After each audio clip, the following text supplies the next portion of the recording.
ஐக்கிய ஜனதாதளம் சார்பில் 2026ஆம் ஆண்டு சட்டமன்ற தேர்தலில் நெல்லை சட்டமன்ற தொகுதியில் போட்டியிடும் வேட்பாளர் அறிவிப்பு. 234 தொகுதிகளிலும் ஐக்கிய ஜனதாதளம் சார்பில் போட்டியிடுவதற்கான ஏற்பாடுகள் நடந்து வருகிறது. ஐக்கிய ஜனதாதளம் கட்சியின் தமிழ் மாநில பொதுக்குழு கூட்டம் நெல்லையில் உள்ள தனியார் திருமண மண்டபத்தில் கட்சியின் மாநில தலைவர் மணிநந்தன் தலைமையில் நடைபெற்றது.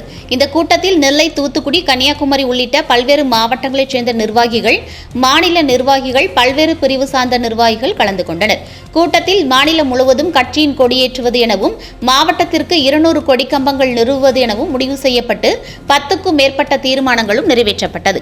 இதனைத் தொடர்ந்து செய்தியாளர்களை சந்தித்த ஐக்கிய ஜனதாதள தமிழ் மாநில தலைவர் மணிநந்தன், தமிழகத்தில் பூரண மதுவிலக்கு அமல்படுத்த வேண்டும். பீகாரில் தங்களது கட்சியின் தலைவர் நிதிஷ்குமார் அவர்கள் 6 ஆண்டுகளுக்கு மேலாக பூரண மதுவிலக்கு அமல்படுத்திய சிறப்பான ஆட்சி செய்து வருகிறார்.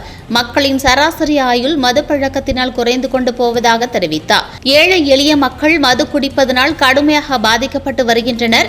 நீதிமன்றம் நேரடியாக தலையிட்டு மதுவிலக்கு தொடர்பான நடவடிக்கைகளை அரசுக்கு அறிவுறுத்த வேண்டும் என அவர் கேட்டுக்கொண்டார். இதில் நெல்லை சட்டமன்ற தொகுதியில் கட்டாயம் ஐக்கிய ஜனதாதளம் போட்டியிடும். 2026 சட்டமன்ற தேர்தலில் நெல்லை சட்டமன்ற தொகுதி வேட்பாளராக நெல்லை மாவட்ட ஐக்கிய ஜனதாதளம் தலைவர் சோமசுந்தரம் போட்டியிடுவார் என்று அறிவிப்பை வெளியிட்டார். இன்றைக்கு காந்தி ஜெயந்தி அதுவுமாக எங்களுடைய மாநில பொதுக்குழு கூட்டம் திருநெல்வேலியில் நடைபெற்றது. இக்கூட்டத்தில் பல்வேறு முக்கிய தீர்மானங்கள் நிறைவேற்றப்பட்டது. தொகுதி பொறுப்பாளர்கள், சட்டமன்ற தொகுதி பொறுப்பாளர்கள் போட்டிருக்கிறோம். அது சரியான நபர்களை ஐடென்டிஃபை பண்ணுறோம். அதுக்கு முன்னதாக எங்களுடைய பணி கட்சி வளர்ச்சி பணி அது தொடர்ந்து நடைபெறும். இன்னும் 6 மாதம் கிட்டத்தட்ட 50 லட்சம் பேருக்கு மேலே நாங்கள் உறுப்பினராக சேர்க்க இருக்கிறோம். அது கண்டிப்பாக சேர்த்துருவோம்.